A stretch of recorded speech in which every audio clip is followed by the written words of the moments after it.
Shalom, saudara-saudara. Ada satu kalimat yang sering sekali kita dengar, semua agama itu sama. Semua jalan menuju Tuhan. Kedengarannya bijak, penuh toleransi, tapi, tahukah kamu? Justru di balik kalimat itu ada sebuah jebakan yang bisa menyesatkan kita dari kebenaran sejati. Bayangkan kalau kamu menemukan pintu-pintu yang semuanya terlihat indah, tapi hanya satu yang benar-benar menuju kehidupan, sedangkan yang lain justru menuntun ke jurang. Bagaimana kalau selama ini kita salah memilih pintu? Yesus berkata, "Akulah jalan, kebenaran, dan hidup. Tidak seorang pun datang kepada Bapa kalau tidak melalui aku." Yohanes 14 ayat 6. Kalau semua agama sama, mengapa Yesus berani mengucapkan klaim yang begitu radikal, bahkan beresiko ditolak banyak orang? Dalam video ini saya akan menyingkap 3 hal yang jarang dibicarakan, 3 alasan mengapa kekristenan tidak bisa disamakan dengan agama manapun. Dan yang ketiga, mungkin akan membuatmu tercengang, karena menyentuh inti dari iman kita. Video ini, kamu akan mengerti mengapa menganggap semua agama sama bukan hanya keliru, tapi bisa menghancurkan keselamatan kita. Simak sampai akhir dan mari kita mulai.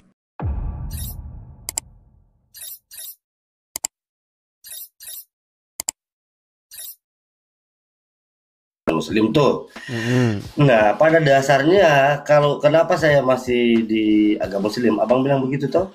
Karena sekarang, kenapa Anda masih Islam? Karena Anda tidak tahu Islam itu apa. Nah, kalau Islam itu oke lah kalau kita berbicara konteks Islam, yang pastinya pada dasarnya konteks agama itu adalah apa gitu loh. Nah, secara umum kita berbicara konteks agama itu adalah apa, bang? Apa namanya? Agama itu adalah pikiran. Nah, kenapa?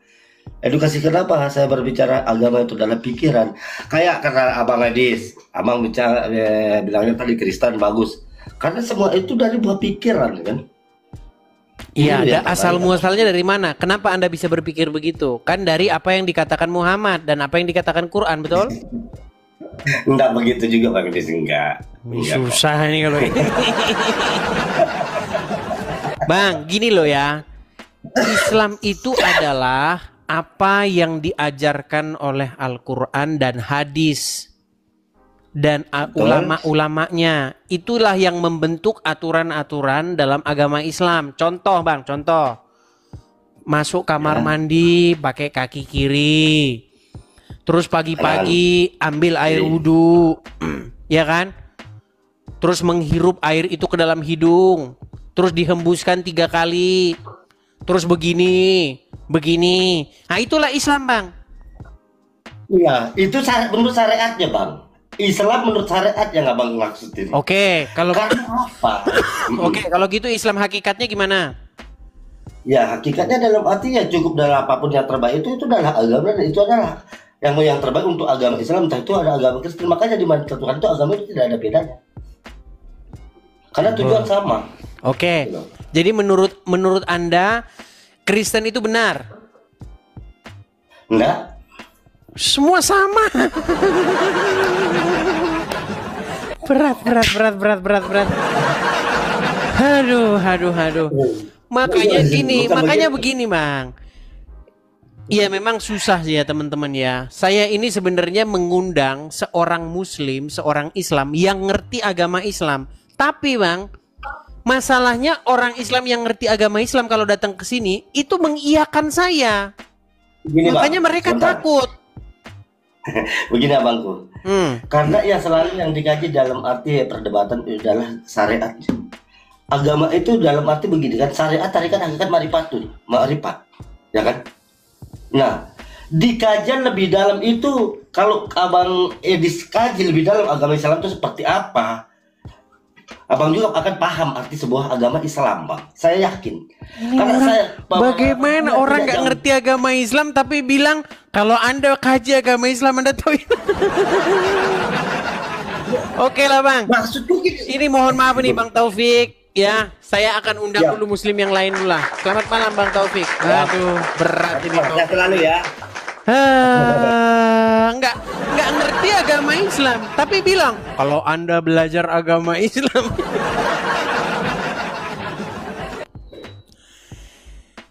Bagaimana sih Anda ini? Aduh. Yuk silakan. Yang muslim-muslim, kalian jangan ribut di kolom komentar. Ajuin aja permintaan naik. Utarakan sama saya. Begitu. Ya, silakan. Apa kabar Edi sebentar? Baik. Silakan nyalakan kamera. Ya, gimana? Silakan. Ini tanya jawab Islam Kristen. Kamu mau bertanya apa mau ditanya? Oh, ya udah di sini lah gitu. Silakan. Yang kemarin saja kamu belum kelar. Itu kamu kalau gini, kamu kalau naik itu selalu kok gini, terus gini. Kamu kena penyakit apa sih kamu tuh? Enggak apa-apa loh, karena saya ini biasa aja kamu sih. gini terus kamu setiap hari nih. Heran saya. Loh, memang ada masalah dengan begini. Anda ragu-ragu begitu. Coba kalau naik itu yang Oke. Gini. Menurut Al-Qur'an, orang yang beriman dan bertakwa itu bisa kena pengaruh setan nggak? Kena pengaruh setan? Ayatnya di mana itu coba? Oke, di dalam Quran surat An-Nahl ayat 99. Itu pendapat coba bacakan. Oke. Sesungguhnya setan itu tidak punya kuasa terhadap orang-orang yang beriman dan bertawakal kepada Tuhannya. Ayat ini benar atau salah? Oke. Apakah Muhammad dia orang beriman dan bertawakal kepada Tuhannya?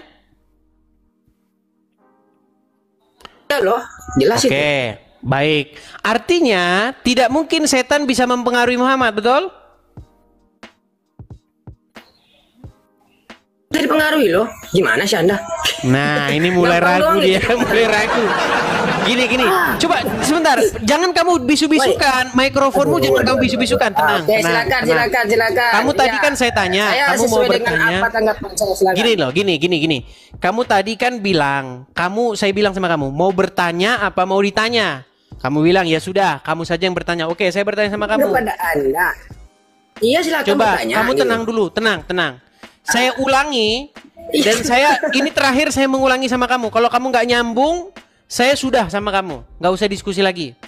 Coba kamu perhatikan dengan baik. Sebentar, Bang Edis. Sebentar. Bisa potong sebentar.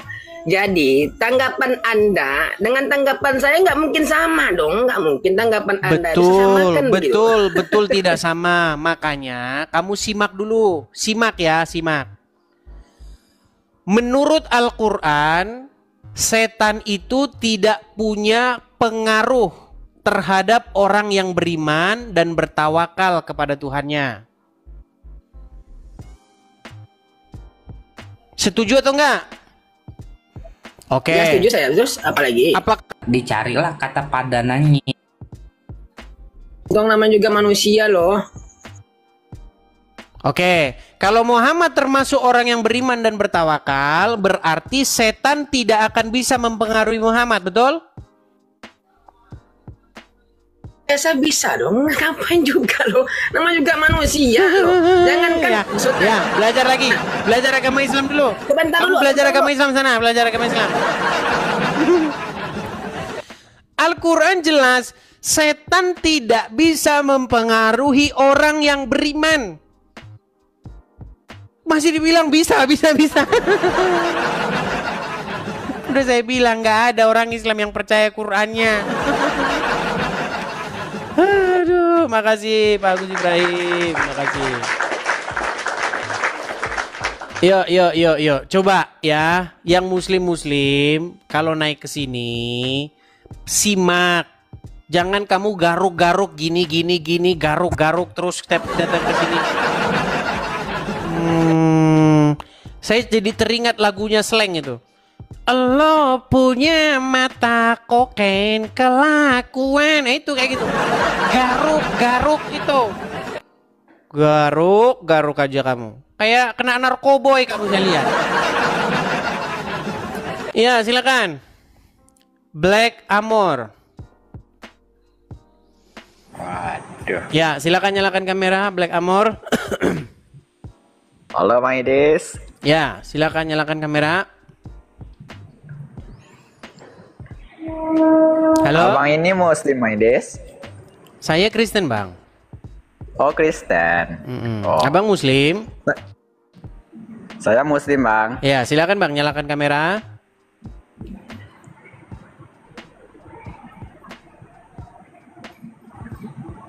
Gelap ini Bang.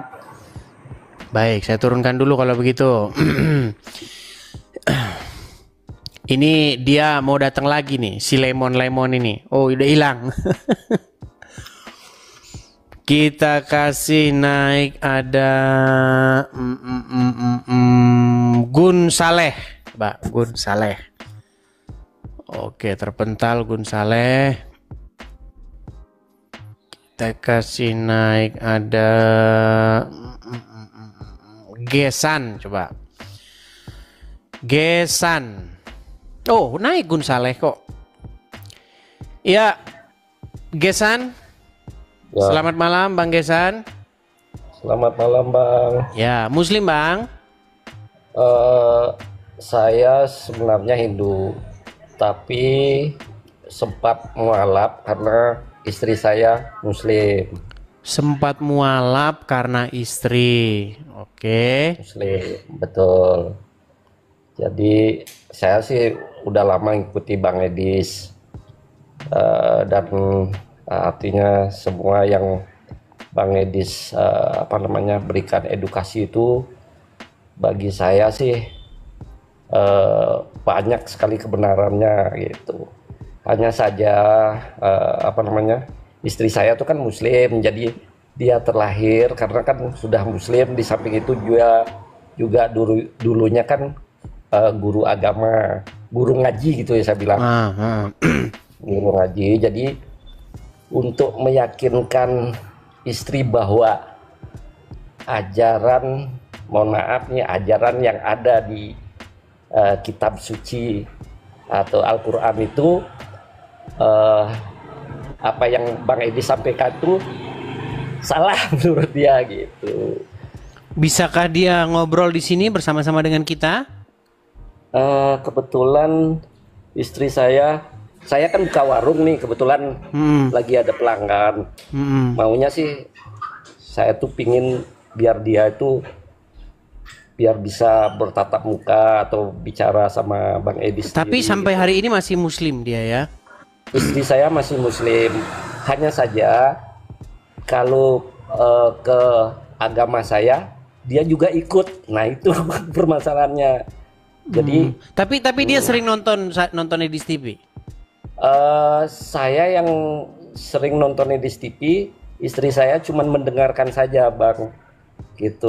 Contoh pernah kejadian Abang mutarin saya, terus istri dengar itu yang bagian mana? Terus dia bilang dia menolak. Yang dia menolak itu saat nyanyian. Nyanyian yang mana itu? Ada setan. Loh, itu benar kok. Iya, saya juga membenarkan hal itu gitu loh. Cuman menurut dia itu Bang Edis tuh seakan mengejek gitu loh. Oh, kalau masalah mengejek ya lain. Intinya kan benar yang saya bilang. Betul. Bahwa menurut hadis di hidung orang Islam itu memang tidur setan-setan. Tapi saya tanya istri saya memang seperti itu, memang hanya saja mungkin maksud istri saya tuh cara penyampaiannya Mbak Edis. Oh iya. Tapi begini, itu kan namanya entertain, Bang. Betul. Jadi sesuatu yang disampaikan itu perlu kita kasih entertainnya supaya mudah. Seperti Rhoma Irama. Rhoma Irama juga menyampaikan sesuatu dengan entertain. Misalnya dia bilang di dalam lagunya kan, mengapa Kau Tuhan kan manusia. Saya juga bisa bikin entertain. Ya kan? Hai umat Islam. Tereret. Gitu sama itu. Jadi intinya yang kita bahas itu materinya aja begitu. Masalah penyampaian ya tentu ada entertain orang masing-masing gitu. Iya, betul Bang. Saya juga ya sering kasih tahu. Makasih Bang sering nanya juga Bang, apa yang kalau istri saya kan memang hafal dia sama apa namanya hatam apa Quran, hadis gitu juga, ya. Betul. Hafal dia. Cuman saya tanya seperti yang Abang Edis sampaikan tuh, bisa membaca tapi artinya tahu nggak? Nah, ternyata memang benar, tidak semua dia tahu artinya. Betul. Dan itu kebanyakan Bang, kebanyakan. Makanya salah satu sebab orang Islam masih Islam itu karena mereka ketika baca Quran nggak baca artinya. Makanya mereka itu nggak peduli dengan artinya. Mereka peduli dengan huruf-huruf Arab yang dibunyikan, lalu mereka mendapatkan pahala-pahala, mereka mendapatkan semacam entah bagaimana gitu jalan menuju surga. Itu yang terbentuk di dalam pikiran orang Islam, di dalam alam bawah sadar orang Islam. Membaca huruf-huruf Arab itu dan kemudian dapat surga dari situ mereka. Masalah artinya mereka nggak ngerti. Ya, nah itu dah seperti yang disampaikan, seperti yang saya dengar juga tentang apa namanya kalau nanti masuk Islam tuh dapat bidadari itu. Kalau saya pikir secara logika kok rasanya lucu banget seperti itu. Di samping itu juga mohon maaf nih, saya juga pernah berdebat sama uaknya istri saya. Karena waktu saya baru mau menikah, waktu itu saya diceramahi kalau umpamanya saya nak masuk Islam bakalan masuk neraka katanya. Nah, saya balik bertanya waktu itu sampai akhirnya saya sempat dimusuhi lama. Karena saya balik bertanya, apakah uak tahu neraka dan surga itu ada di mana? Pernahkah ke sana? Saya bilang gitu. Kalau tidak pernah Wak ke sana, tolong jangan ceramahi saya. Saya punya keyakinan saya. Nah, itu dia. Jadi memang begitu. Orang Islam itu kalau ditanya tentang agamanya, itu biasanya tersinggung.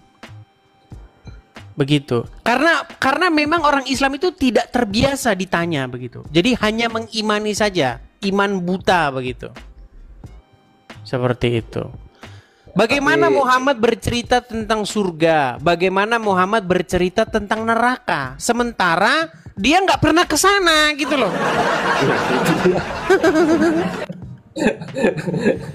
Bagaimana Muhammad bercerita tentang alam kubur? Sementara dia tidak pernah ke alam kubur. Nanti ditanya siapa Tuhanmu, siapa nabimu, siapa agamamu. Bahkan udah keluar itu kunci jawabannya di Gramedia. Ada buku kunci jawaban pertanyaan-pertanyaan alam kubur. Makanya sekarang orang Islam itu banyak beli buku itu. Nih bukunya seperti ini contohnya nih. Kunci jawaban alam kubur ya. Sebentar ya. Mungkin banyak orang-orang yang belum tahu nih. Kunci jawaban alam kubur. Nih saya balik dulu ya kamera saya Bang ya. Biar teman-teman ngelihat nih. Bukunya kayak begini nih. Memang orang Islam kayak begini. Memang begitu nih. Ini bukunya. Nih. Bocoran pertanyaan alam kubur plus kunci jawaban.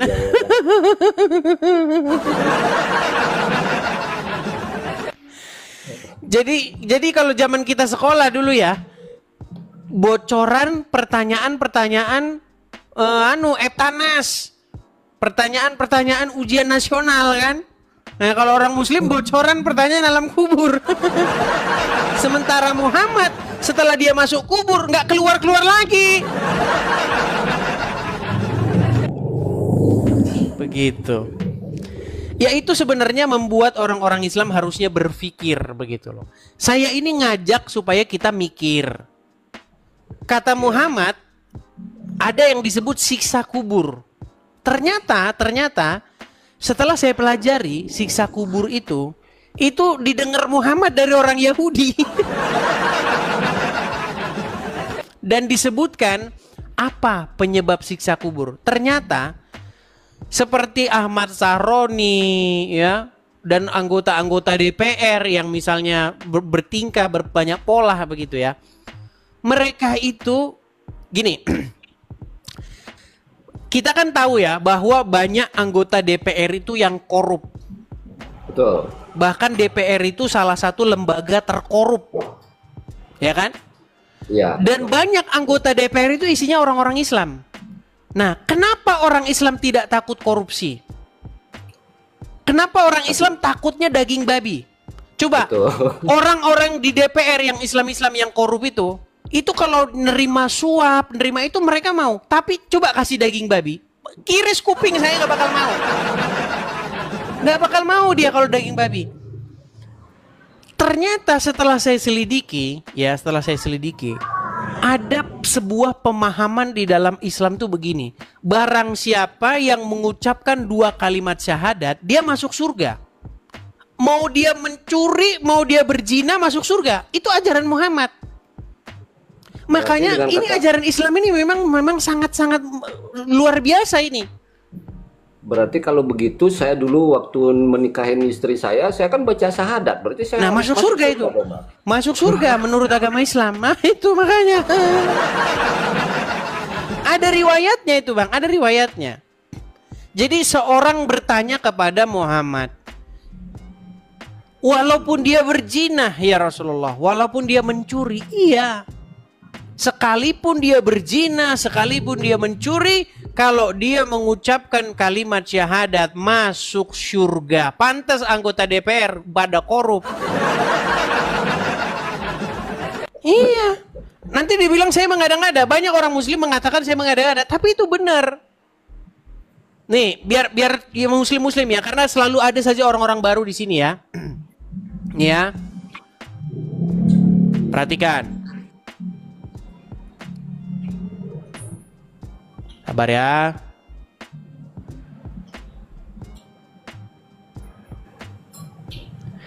Supaya orang-orang muslim mengerti dengan ajaran agamanya. Perhatikan ini, perhatikan. Man qala la ilaha illallah Muhammadur Rasulullah dakhalal jannah. Siapa yang mengucapkan la ilaha illallah Muhammadur Rasulullah dakhalal jannah. Semua umat Muhammad sallallahu alaihi wasallam masuk surga.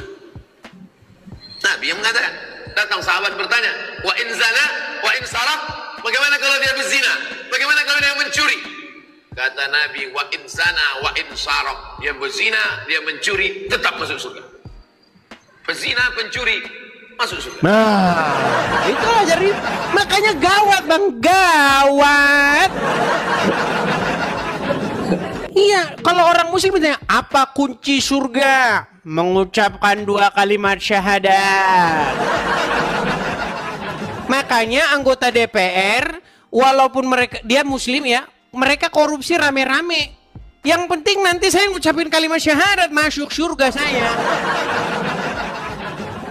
Makanya saya bilang, ayo sekarang sudah waktunya berpikir. Coba pikirin ini yang kamu pegang ini sebenarnya benar atau salah gitu loh. Saya mengajak orang tuh berpikir seperti itu. Nah, kalau misalnya tidak sepakat atau ingin membantah perkataan saya, ajukan permintaan naik yang muslim. Ayo kita diskusi.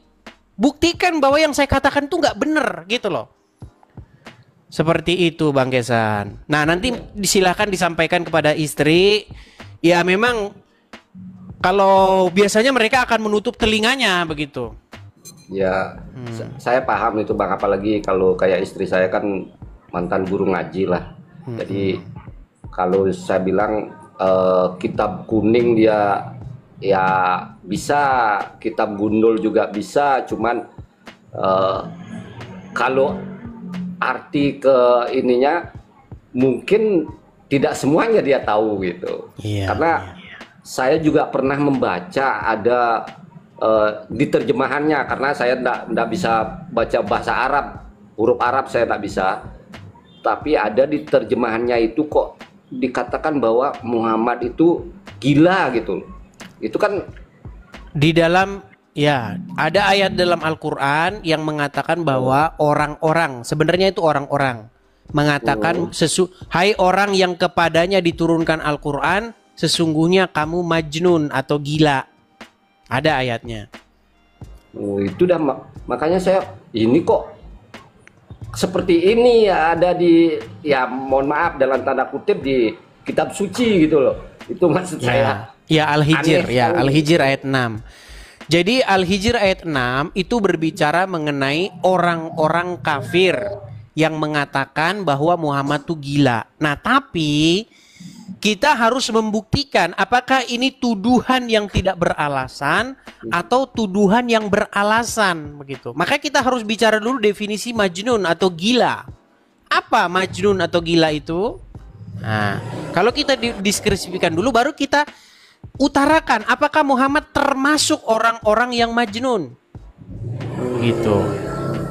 Nah, itu mungkin kita undang yang muslim, Bang. Nanti nggak etis kalau misalnya Ya, Abang kan sudah bukan muslim lagi. Jadi nanti dibilang saya nggak nggak diskusinya subjektif jadinya, begitu, Bang. Ya, saya bersyukurnya juga saya lahir di Bali, jadi toleransi itu masih terjaga, Bang. Itu aja. Mungkin kalau saya lahirnya di kelahiran istri saya, mungkin beda lagi konteksnya.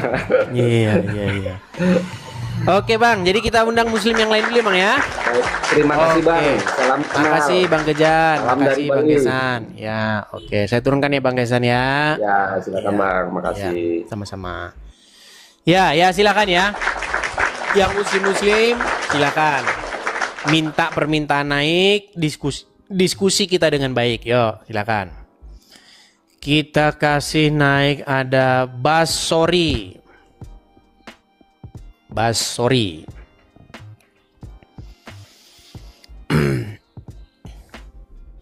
Ya, silakan Basori. Nyalakan kamera Anda. Halo Basori.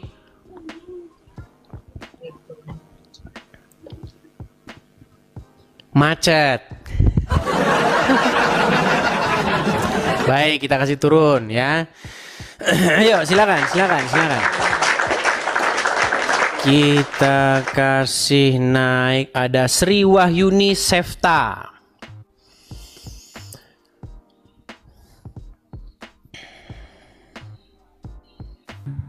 Ya, silakan Sri Wahyuni Sefta, nyalakan kamera Anda. Halo Sri Wahyuni. Ya. Ya, silakan Bang. Muslim, Bang? Kristen, Katolik. Kenapa Bang ajukan permintaan naik, Bang? Mau ngapain? Enggak. Udah lama. Ya, kamera nyalakan dulu, Bang. Lagi tidur.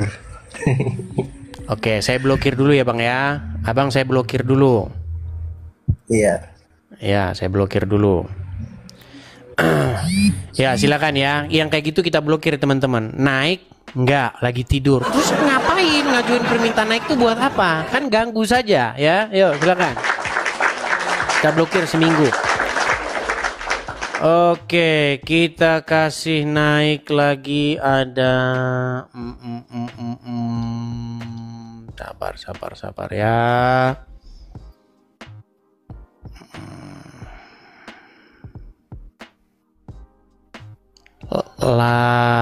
Oke, Agung. Coba kita kasih naik Agung Parfum nih. Oke, Agung Parfum. Ya, Agung Parfum. Oh, salah, bentar. Agung Parfum. Muslim mungkin ini ya. Ya, Agung Parfum Muslim, Bang. Muslim, Bang. Ya, silakan Bang, nyalakan kamera.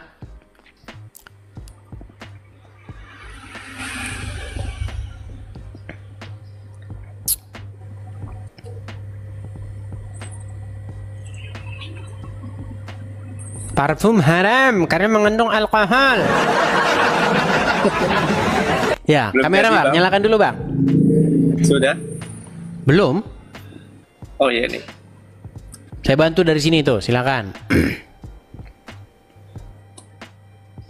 Ya, coba Iya, dikonfirmasi sekali lagi Bang. Muslim? Muslim. Silakan Bang, apa yang mau Anda utarakan? Iya, jadi sebenarnya aku udah tahu semua sih ya Bang. Maaf ini saya sambil jualan ya Bang. Iya, nggak apa-apa. Iya. Sudah mengikuti Bang Edis baru ini 3 bulan. Bang Edis artinya berlogika lah ya. Artinya semua itu memang benar kayak gitu. Cuman yang tadi aku pertanyakan ini sama kayak tadi yang masuk naik ke di atas Bang sampai itu ya. Bagaimana cara meyakinkan keluarga? Iya, saat ini kan karena keluarga itu kan menentang banget pastinya mengenai terutama Kristen ya, gitu kan. Kristen bilang haram. Oh sebentar Bang, sama ini kayak gitu. penonton pada ngomong nih Bang, tenang Bang. Apa buktinya bahwa Anda ini Islam Bang? Coba bacakan satu surat dalam Al-Quran, yuk. Al-Fatihah aja ya, yang tahu saya Kalau Al-Fatihah. Kalau Al-Fatihah terlalu umum Bang, coba yang lain. Al-Falaq ya Bang ya. Coba silakan. Qul a'udzu birabbil falaq min syarri ma khalaq min syarri khalaq min syarri hasidin tahwa. Oh benar. Saya sampai Bang. Oh sambil Buyur ada. jualan dia teman-teman. Iya. Tapi sah ini sah dulu ini, nggak Muslim apa-apa. ini. Ya Muslim ini sah nih. Ya.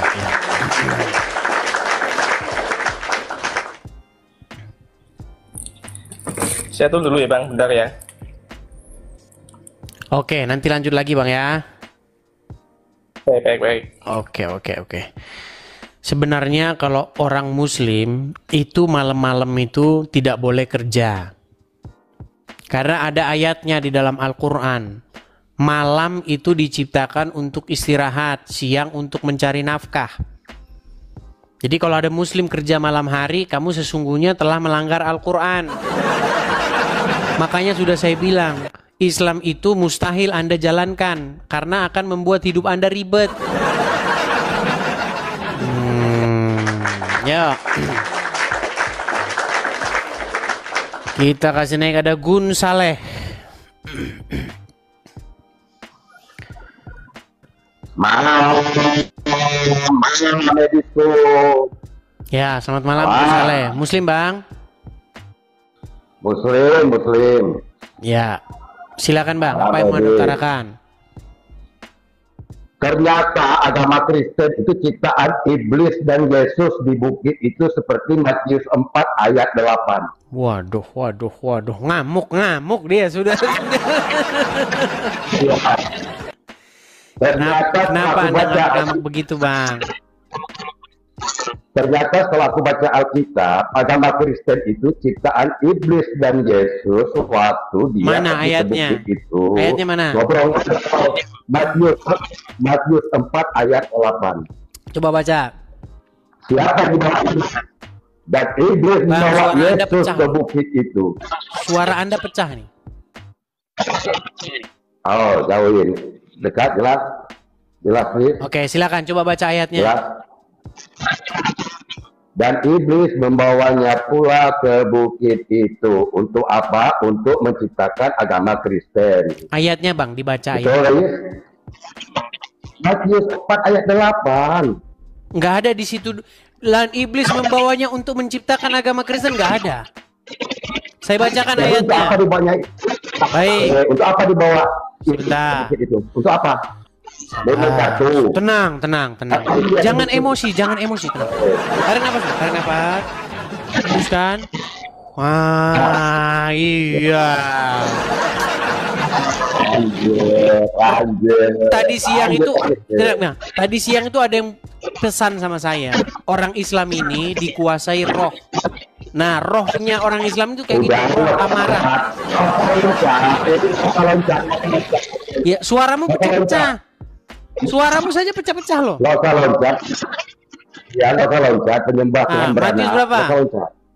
Matius berapa? 4 ayat 8. 4 ayat Matius 8. 4 ayat 8. Baik. Saya bacakan Matius 4 ayat 8. Baik ya. Dan iblis membawanya pula ke atas gunung yang sangat tinggi dan memperlihatkan kepadanya semua kerajaan dunia dengan kemegahannya. Mana di sini? Dan iblis membawanya ke atas gunung dan menciptakan Kristus mana?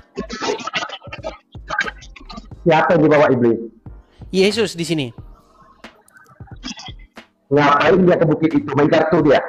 Mengapain dia ke bukit itu? Enggak ada main catur di sini. Dia ngapain? Dicobai. Ya, jadi ngapain dia ke bukit itu dengan iblis? Dicobai oleh iblis. Mereka. Ya. Oh, Tuhan kau dicobai oleh iblis untuk. Betul. Tetapi untuk apa? Tetapi iblis tidak mampu mencobai iblis. Oh. Tetapi iblis tidak mampu mencobai iblis. Ya. Udah kita loncat ayat selanjutnya. Apa kata iblis?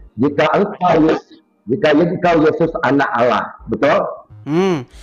Dan dia berkata kepadanya, semuanya itu akan kuberikan kepadamu jika engkau sujud menyembah aku.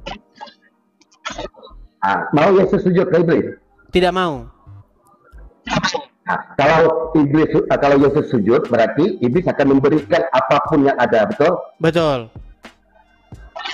Maka itu seperti kata Paulus, dengan matinya Yesus, maka hukum semua dihapuskan, maka itu kalian nggak ada yang haram kan? Kalian nggak ada yang haram, semua boleh kan? Karena itu, saya pikir kamu membawa argumen yang bagus, ternyata kayak begini. Oke, sekarang gini aja, Gun. Sekarang gini, Gun. Tenang. Oh ya, silakan. Terguncang. Nggak ada terguncang. Apanya yang terguncang? Silakan. Apa kata iblis? Apa kata iblis? Jika engkau Yesus sujud kepada aku. Gini, sebentar. Gini, Gun. Kamu pakai perangkat apa ini? Karena suara kamu itu pecah. Kemudian kalau saya ngomong itu balik ke saya. Eko. Oke. Bentar, aku keluarin bluetoothnya sebentar ya. Sebentar.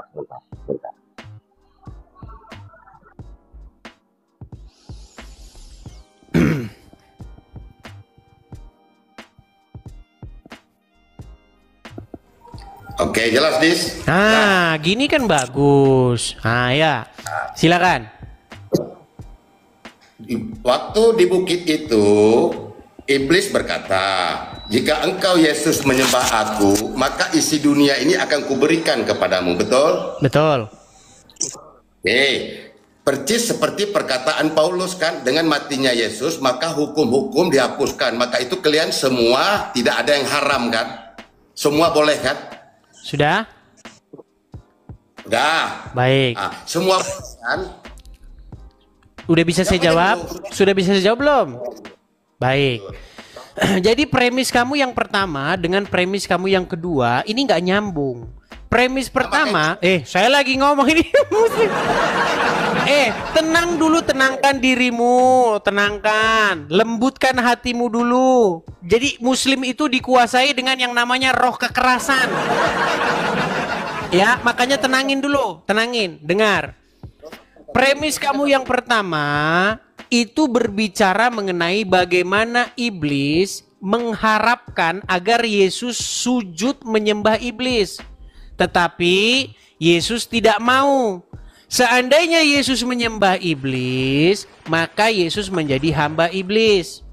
Nah, di sini iblis minta-minta disembah. Iblis ngemis-ngemis supaya dia disembah. Sama kayak Allah itu.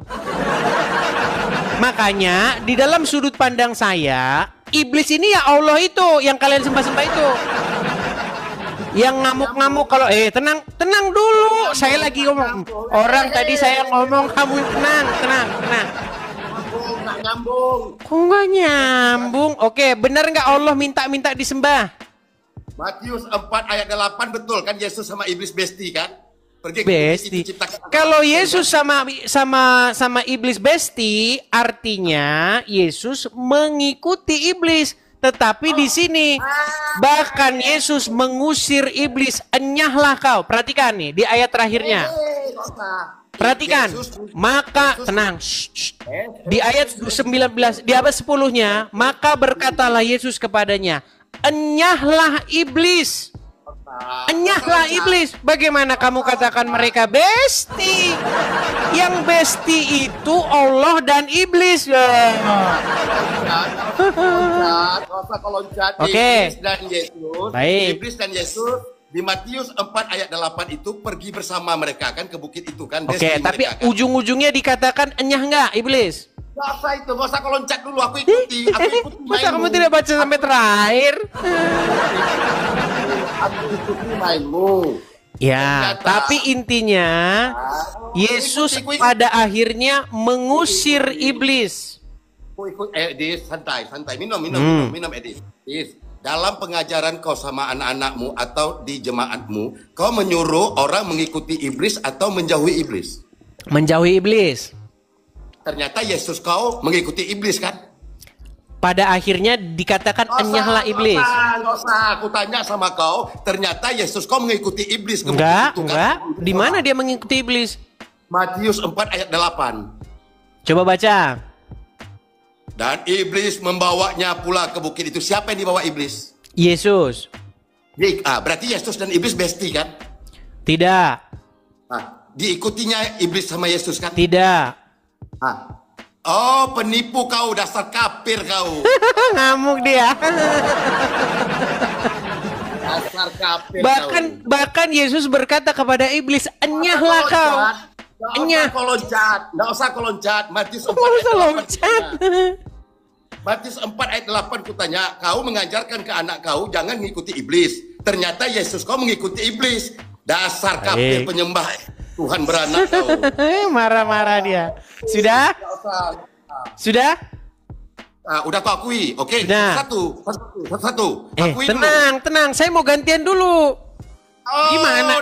Masa nggak gantian?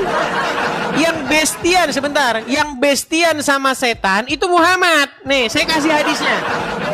Saya kasih hadisnya. Yang bestian sama Muhammad. Perhatikan. Tenang. Nih, saya bacakan hadisnya. Tidaklah.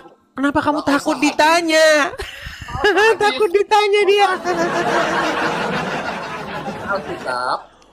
Kawannya harus. Kenapa kamu takut ditanya, Gun Saleh? Kamu kan telah mengatakan kepada saya bahwasanya Yesus bestian dengan iblis. Saya bantah. Di ayat ini, di ayat terakhirnya dikatakan Yesus berkata kepada iblis, enyahlah kau. Dikatakan enyah. Bagaimana mungkin mereka besti kalau dikatakan enyahlah kau? Nggak usah kau loncat. Yang dibawa iblis siapa? Kau bilang Yesus. Susah ini orang ini. Oke. Sekarang saya mau tanya sama kamu. Kamu masalah mau ngomong begitu terserahlah. Namanya kamu juga masih Islam. Nih, saya kutip satu hadis yang berkata begini. Muhammad berkata, tidaklah dari setiap manusia itu melainkan didampingi oleh korin. Korin itu artinya setan yang membisikkan orang supaya mereka itu melakukan kejahatan. Kemudian Aisyah berkata, tenang. Aisyah berkata, ya Rasulullah, apakah juga termasuk engkau? Lalu Muhammad menjawab, betul. Ia juga mendampingi aku. Hanya saja Allah membantuku membuat dia beragama Islam.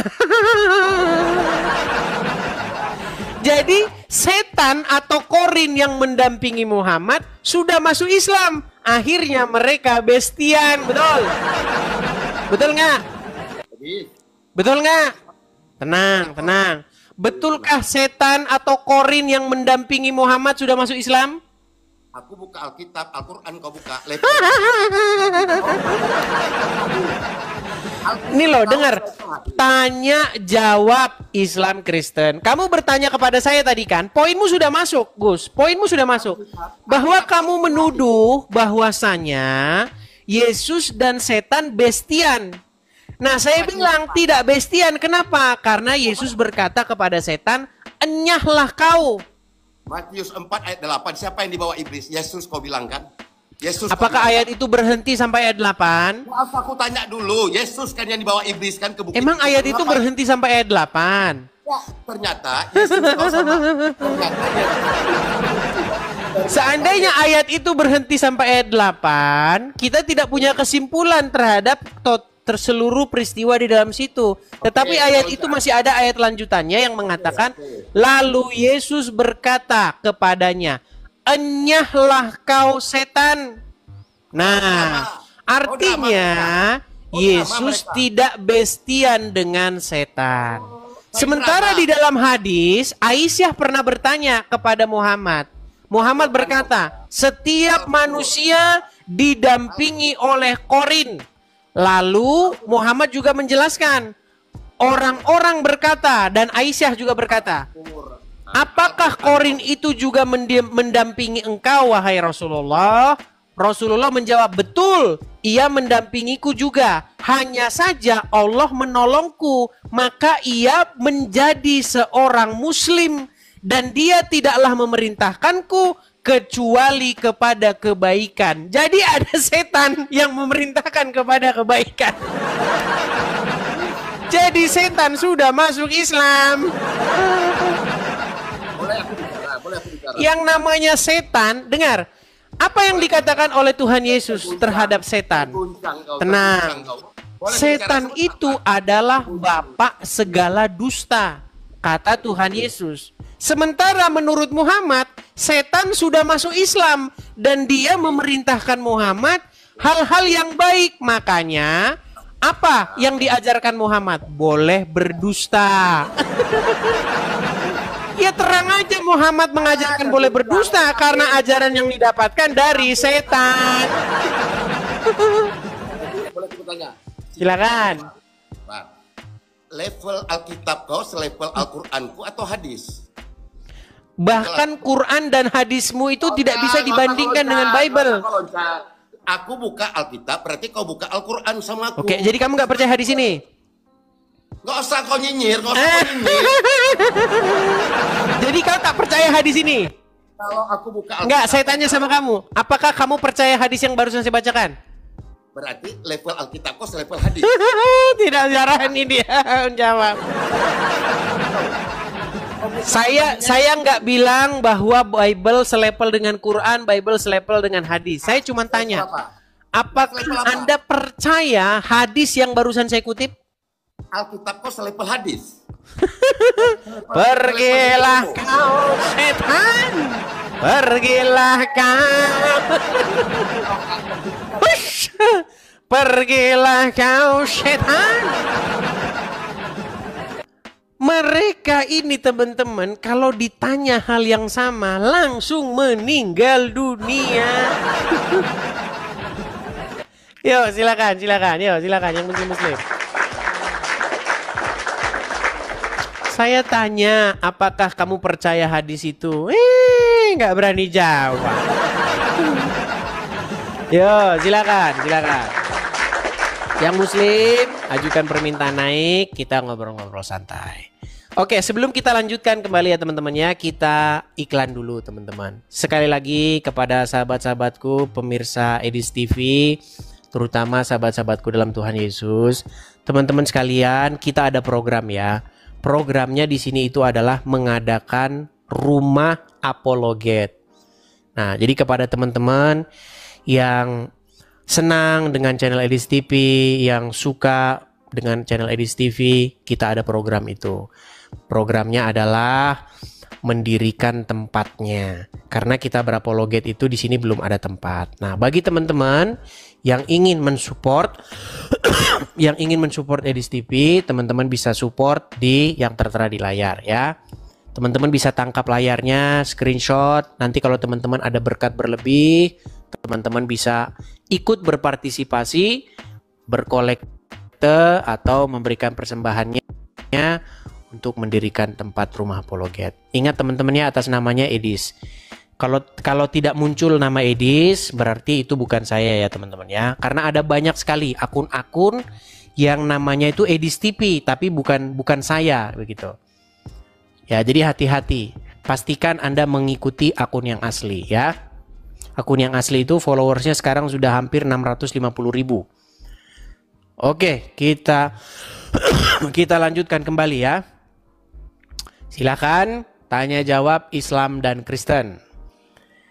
Kita kasih naik ada Alun.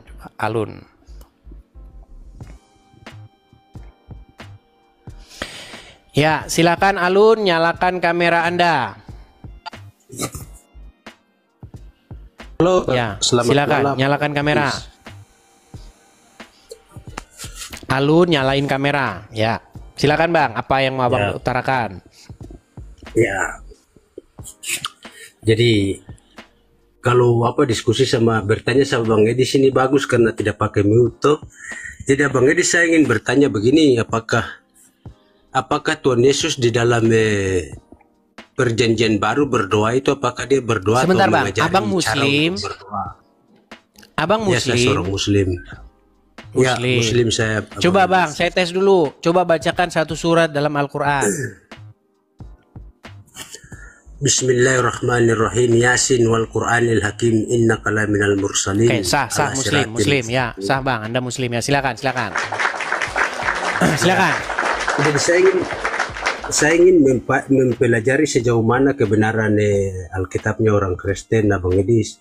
Jadi begini Abang Edis, apakah Yesus di dalam perjanjian lama itu dia berdoa atau dia mengajari orang untuk berdoa? Perjanjian lama. Perjanjian baru. Oke. Yesus di dalam perjanjian baru mengajarkan berdoa. Oh, mengajarkan berdoa. Jadi Yesus mengajarkan doa itu bunyinya gimana? Salah satunya coba Bang Edis bacakan. Bapak kami yang di surga itu. Jika kamu berdoa, maka katakanlah Bapak kami yang di surga, dikuduskanlah namamu dan seterusnya. Ya. Tapi Yesus juga Jadi mengatakan di dalam ayat Matius, yang lain, barang siapa jika kamu meminta kepadaku, ya, maka aku akan memberikannya kepadamu. Ada juga.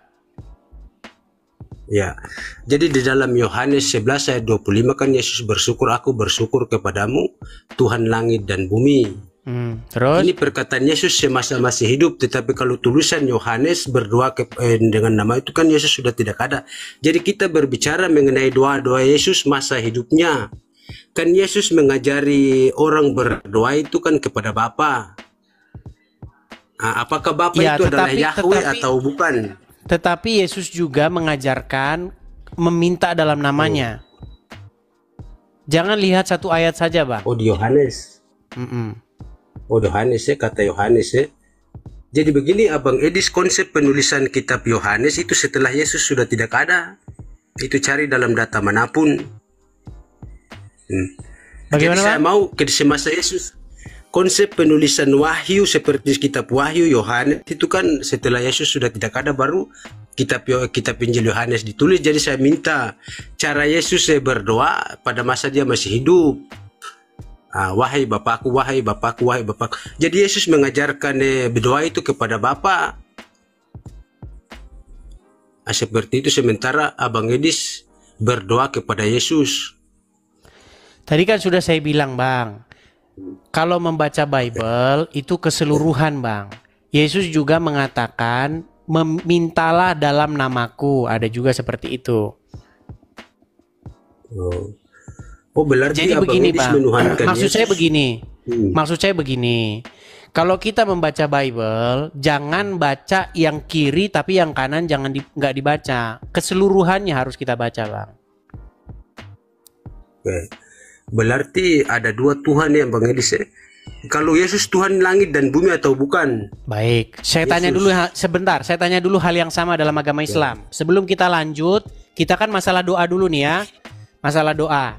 Baik, saya mau tanya dulu kepada Anda. Pertanyaan yang sama persis. Abang tadi bilang Muslim kan? Ya. Oke. Sebagai orang Islam, di dalam sholatmu, Anda memanggil Muhammad nggak? Ya Rasulullah, ya Rasulullah. Anda begitu nggak? Assalamualaikum ya Rasulullah. Anda bilang begitu nggak? Ya. Karena di dalam tenang, Bang. hadis Tenang. Saya selesaikan. Biar gantian, Bang. Tenang. Kita standar ganda loh. Jangan standar ganda. Pertanyaan tadi Abang Edis tidak bisa jawab. Iya, masalah tidak bisa jawab, gini. Masalah tidak bisa jawab atau bisa jawab itu nanti kembali kepada pribadi masing-masing. Anda pikir itu tidak bisa jawab, tidak masalah, nggak masalah. Karena Anda masih Islam, gitu loh. Nah, sekarang begini, Anda mempermasalahkan kami yang Anda pengen kami berseru kepada Bapak saja, tidak kepada Yesus. Seperti yang diajarkan oleh Yesus. Tapi Anda tidak melihat ayat-ayat lain. Bahwasanya Yesus itu mendengar. Bahkan ketika Yesus naik ke surga dikatakan, ketahuilah aku menyertai kamu sampai kepada akhir zaman. Nah, sekarang begini. Saya mau tanya kepada Anda, apakah Muhammad itu hidup atau mati dia sekarang?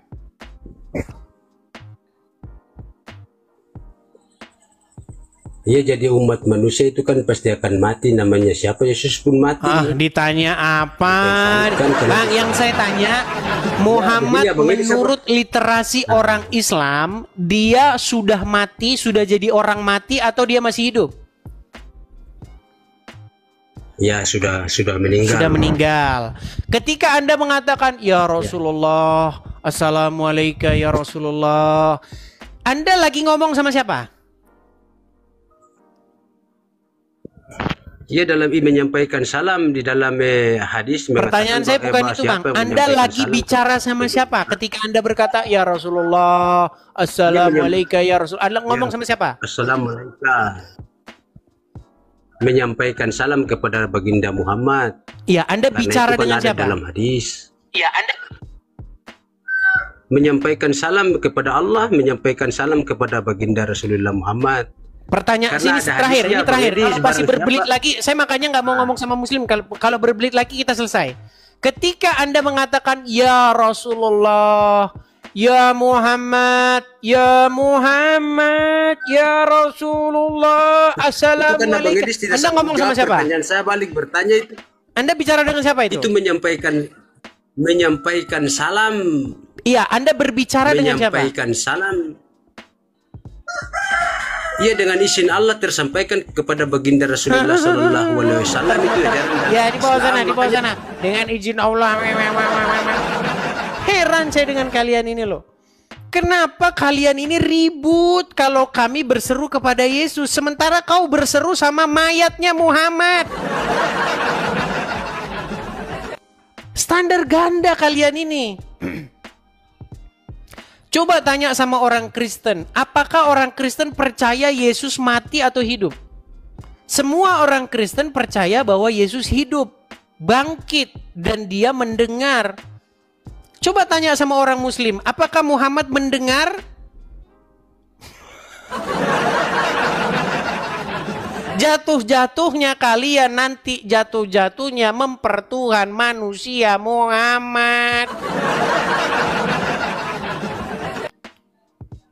Apa kalian tidak lihat bagaimana orang-orang Islam mereka memukul-mukul gendang dan rebana?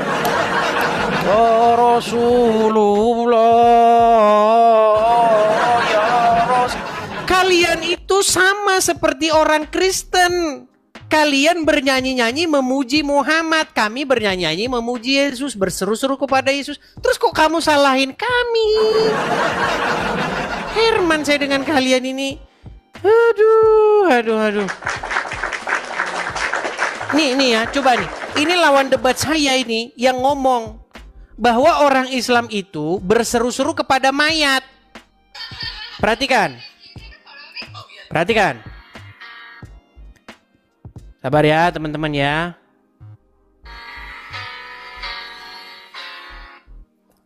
Perhatikan.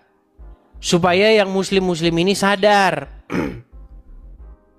Supaya kalian jangan berstandar ganda terus. Perhatikan. Sorong. Agama apakah yang robnya adalah mayat? Kami. Agama apa? Islam. Jadi rob kalian, Tuhan kalian mayat, yang Tuhannya mayat itu kalian Muslim.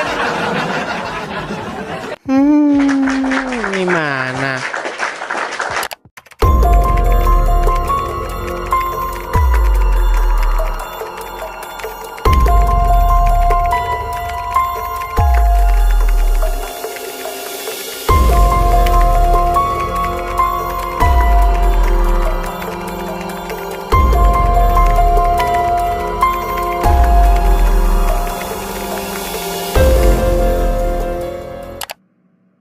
Shalom, saudara-saudara yang dikasihi Kristus. Di dalam video ini kita akan menanggapi satu pernyataan yang sering sekali kita dengar, khususnya dari teman-teman Muslim atau bahkan dari orang Kristen sendiri yang ingin menjaga kerukunan, semua agama itu sama. Yang penting kita menyembah Tuhan dengan tulus.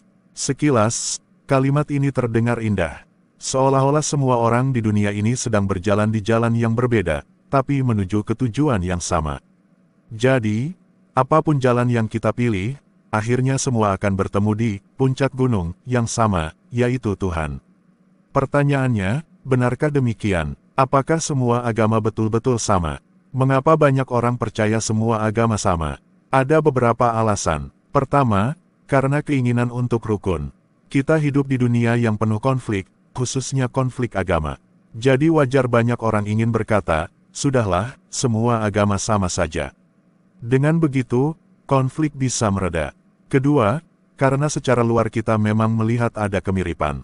Semua agama mengajarkan kebaikan, semua punya aturan moral, semua mendorong manusia untuk berbuat baik. Jadi, logis kalau ada yang berkata, kalau intinya sama, berarti semua sama, kan? Ketiga, karena manusia suka berpikir praktis. Kalau semua agama sama, maka tidak perlu repot-repot mencari kebenaran. Tinggal pilih saja yang nyaman atau sesuai budaya. Tapi masalahnya, ada satu hal yang sering dilupakan, kalau kita benar-benar mau jujur, ajaran tiap agama tidak hanya berbeda, tapi sering bertentangan secara mendasar. Dan ketika sesuatu bertentangan, itu tidak mungkin bisa dikatakan sama. Poin pertama, jalan keselamatan. Kebanyakan agama mengajarkan bahwa manusia bisa sampai kepada Allah dengan usaha. Entah dengan ibadah, ritual, amal baik, hukum moral, atau disiplin rohani. Prinsipnya, kalau kamu berusaha cukup keras, kamu akan diterima. Tapi Injil justru berkata hal yang sebaliknya. Kekristenan bukan agama, usaha manusia naik kepada Allah. Kekristenan adalah kabar bahwa Allah sendiri yang turun kepada manusia. Roma 3 ayat 23-24 berkata, karena semua orang telah berbuat dosa dan telah kehilangan kemuliaan Allah, dan oleh kasih karunia telah dibenarkan dengan cuma-cuma karena penebusan dalam Kristus Yesus. Artinya, kita tidak bisa selamat dengan usaha sendiri. Keselamatan hanya ada karena kasih karunia, hanya karena karya Kristus. Kalau begitu, bagaimana mungkin kita bilang semua agama sama, kalau inti jalan keselamatan saja sudah sangat berbeda? Poin kedua, pribadi Allah. Alasan kedua ini lebih dalam lagi, dan sering membuat orang kaget, semua agama memang bicara tentang Tuhan. Tapi, Tuhan, yang dimaksud ternyata tidak sama. Dalam kekristenan, Allah bukan hanya Esa. Allah kita adalah Tritunggal, Bapa, Anak, dan Roh Kudus. Ini bukan sekadar teori, tapi inti dari iman kita. Karena tanpa Tritunggal, tidak ada inkarnasi, tidak ada penebusan, dan tidak ada Roh Kudus yang tinggal dalam kita. Sedangkan dalam Islam, Allah bukan Tritunggal. Bahkan sangat tegas menolak gagasan itu. Jadi jelas, bukan Allah yang sama. Disinilah banyak orang tersandung. Mereka berpikir, kan sama-sama menyembah Allah. Tapi coba bayangkan begini, kalau kamu bilang kenal, Budi, tapi yang kamu maksud adalah orang lain dengan nama mirip, apakah itu masih sama? Tidak, sama-sama pakai nama, Allah, bukan berarti yang dimaksud sama. Poin ketiga, karya Yesus Kristus. Nah, ini yang paling penting. Dan ini juga alasan kenapa tidak mungkin semua agama sama. Yesus Kristus adalah inti dari iman Kristen. Tanpa Dia, tidak ada Injil. Yesus tidak hanya seorang nabi, guru moral, atau teladan. Dia adalah anak Allah, firman yang menjadi manusia, yang mati disalib dan bangkit pada hari ketiga. Hanya di dalam Yesus ada pengampunan dosa. Hanya di dalam Dia ada hidup kekal. Kisah Para Rasul 4 ayat 12 menegaskan, keselamatan tidak ada di dalam siapapun juga selain di dalam Dia, sebab di bawah kolong langit ini tidak ada nama lain yang diberikan kepada manusia yang olehnya kita dapat diselamatkan. Sekarang bandingkan dengan agama lain.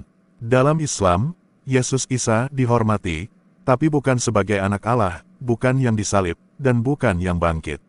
Kalau begitu, bagaimana mungkin bisa dibilang sama? Kalau Yesus bukan Tuhan, maka iman Kristen runtuh. Tapi kalau Yesus benar Tuhan, maka semua klaim agama lain yang menolak Dia otomatis gugur. Inilah titik yang menentukan hidup dan mati rohani kita. Jadi, apakah semua agama sama? Kalau kita melihat ketiga hal ini, jalan keselamatan, pribadi Allah, dan karya Yesus, jelas sekali, semua agama tidak sama. Menganggap semua agama sama itu bukan hanya salah, tapi berbahaya. Karena bisa membuat orang merasa aman di jalan yang salah. Bayangkan kalau kamu sakit parah, lalu ada 10 orang memberi 10 resep obat berbeda. Apakah semua obat itu sama? Tidak, hanya satu yang benar-benar menyembuhkan. Kalau kamu salah pilih, nyawamu terancam. Begitu juga soal iman dan keselamatan. Yesus sendiri sudah berkata dengan sangat jelas, "Akulah jalan, kebenaran, dan hidup. Tidak seorang pun datang kepada Bapa kalau tidak melalui aku." Yohanes 14 ayat 6 itu bukan sekadar kata-kata indah. Itu adalah deklarasi yang menentukan nasib kekal manusia. Mungkin sebagian orang merasa klaim ini terlalu eksklusif. Tapi justru disinilah kabar baiknya, jalan keselamatan memang sempit, tapi terbuka lebar bagi siapapun yang mau percaya kepada Yesus. Bukan karena usaha, tapi karena anugerah. Saudara-saudara, jangan terjebak oleh ucapan manis yang berkata, semua agama sama. Itu hanya membuat kita lengah. Kebenarannya adalah, tidak semua jalan menuju ke Tuhan. Hanya satu jalan yang sejati, dan itu adalah Yesus Kristus. Jadi, mari kita teguh memegang iman kita. Mari kita doakan teman-teman kita yang masih berpikir semua agama sama, supaya mereka juga boleh mengenal kebenaran yang membebaskan. Dan mari kita hidup dengan rendah hati tapi berani bersaksi, bahwa hanya Yesuslah jalan keselamatan. Sampai jumpa di video berikutnya. Tuhan memberkati. Salam murid Kristus.